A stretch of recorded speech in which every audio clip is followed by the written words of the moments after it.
Hi, it's Joy from the Rev Femme Rebellion, and my video today is the beautiful, beautiful sunrise on top of the mountain. I wanted to make this video short because the last one was so long, and I just wanted to touch on another aspect of the emergency room that appalled me as far as trauma-informed care and victim advocacy and everything. And that was the police officer who came to speak to my friend. And another reminder that I have full permission and encouragement to discuss these events from the people involved. Everyone except the rapist, but why should he be able to consent to anything? He doesn't care about consent, right? So, my best friend is in the emergency room in Baltimore requesting a SAFE exam, a SAFE kit, so a sexual assault forensic exam kit, a rape kit. And this is after, I believe, she's gotten the kit, and she's back with me and her victim advocate that was assigned by the hospital. So the hospital assigned her a victim advocate who was very nice, I think. Not so much an advocate, but was nice enough to my friend, and she was in there too. So it was me, my friend, and the victim advocate from the hospital. And this police officer comes in to take a report if my friend wants to give one. And S does not want to give one. She is still in shock. She's been traumatized. This event, she knew would and it would. It could and would mess up her entire life. Everything she knew, and her family and her marriage, everything was on the line. So no, she could not report at that moment. She was too overwhelmed. And this cop bullied the hell out of her, telling her, well, if you don't report, then there's nothing I can do to help you. I'm right here with my pad. I'm right here, ready to take notes. As soon as you're ready to speak up, I can help you. But if you're not going to speak up, then there's nothing I can do. And at that point, I got really angry because I already have an issue with cops, because the vast majority of cops are men who don't have enough power in their personal life. And so they seek professional jobs that allow them to have that power and abuse it. So, and that's been my experience most of the time with cops. Small town, city, they're all the same. So I don't like cops, and cops don't like me because I know my rights and I exercise them. And I went toe-to-toe with this cop and said, how dare you? How dare you bully her right now? She's not ready. She's told you that 3 times. Like, how much more clear do we need to say she is not ready? And you're bullying her and pressuring her is not helping. I mean, my friend's crying. He made us cry. She's crying, and I'm looking at her, looking at him, like gesturing, like, she's sobbing right now. You know, what are you doing? Get the hell out of here.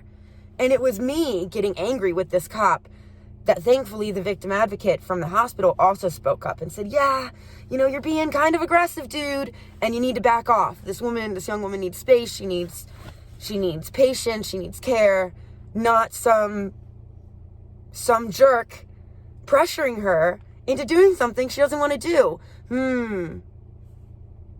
Like, it takes a rocket scientist to figure out you have to be nice to a victim of assault? What is wrong with the police? What is wrong with men? The pattern is the rule. It is the rule, not the exception, to have an obstinate, unempathetic, clueless police officer. It's very frustrating. And as far as trauma-informed, it's completely unacceptable. It's disgusting. Because all they're doing is traumatizing victims out of seeking police, law enforcement help, or pursuing any kind of care for themselves moving forward. It is so counterintuitive to what you think the police job is to do, which is to solve crimes and help victims. The police care about themselves. And this dude only cared about himself. whether he got the report at the time or not. Because if he didn't get the report at the time, he was gonna get crap. Why didn't you get the report? Why didn't you get the report? The victim wasn't ready. The victim was not willing to speak to me at that time. Is not that complicated. A woman who's just been raped, her comfort matters more than the cop's comfort. I don't know why this needs to be said in so slowly. The woman who's been raped, her comfort matters more than the cop's comfort. Tell your local police officer that he doesn't matter more than a rape victim. I get very, very angry because this is something that I've experienced personally, something I've seen play out over and over and over, and it's truly unacceptable. I mean, imagine any other crime, because false reporting happens for every crime. People claim people did illegal things to them that they didn't do all the time. All the time. In fact, I'm pretty sure that rape has a lower false reporting number than other crimes. I'm going to have to look that up to provide that in the comments. But the fact is, even if it didn't, the idea of, well, some people falsely report is just a straw man to make women stop talking about rape. Because people report every single crime falsely. There are crimes, every single crime that people report false instances of. But there is not a single other crime that someone says, I was blank, assaulted, robbed, any of that, and people go, well, you know, people lie. Victims lie about that. They make it up for tons of reasons. So, not a single other crime. But we do it for rape and sexual assault, and it's unforgivable, really.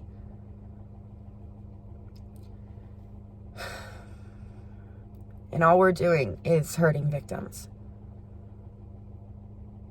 by not having trauma-informed policy for cops of how to handle victims, because apparently it's 2022 and the police still don't know trauma-informed care, still don't know empathy, still haven't learned how to help victims properly. We need trauma-informed law so that women who have been assaulted have longer than 30 days to report what happened to them, or, you know, instances where if something changes, they still have the ability.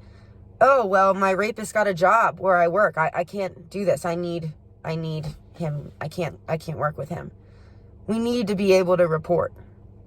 This 30-day time limit is just ridiculous. And it's so counterintuitive to what we know about trauma-informed care and victim advocacy.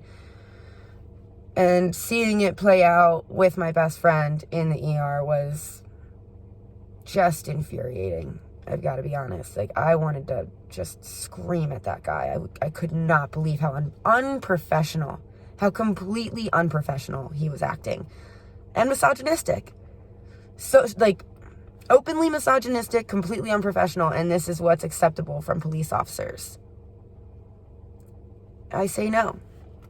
We should demand more from them. Demand better for women. And even if the victim advocate knows it's wrong and doesn't feel comfortable speaking up, that's an abuse of power from the cop's perspective. If the people who are assigned to the victim to help them, to advocate for them, do not feel comfortable advocating to the police have too much power. And there is not an open line of communication between those two parties that there should be to achieve the primary goal, which is to help the victim. And from the cop side, perhaps prosecute the rapist, the perpetrator. But instead, it's the women who go on trial before they even step foot into a courtroom.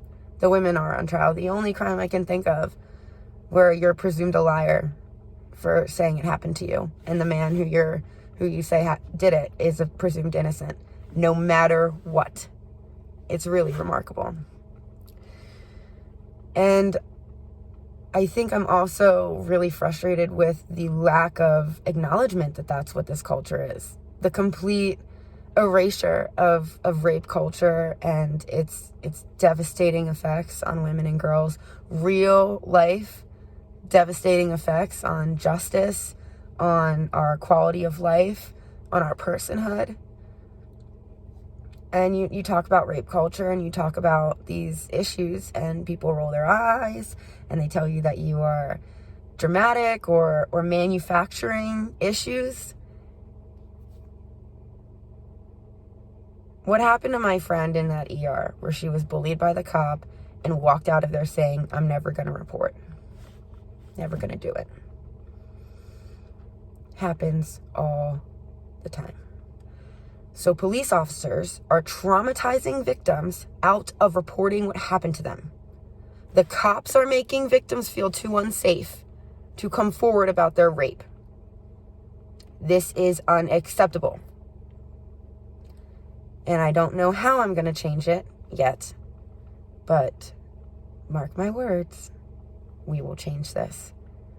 Because I'm tired of accepting. I'm tired of accepting it. I'm tired of the excuses. It's unacceptable. It's inexcusable. So we need to make changes.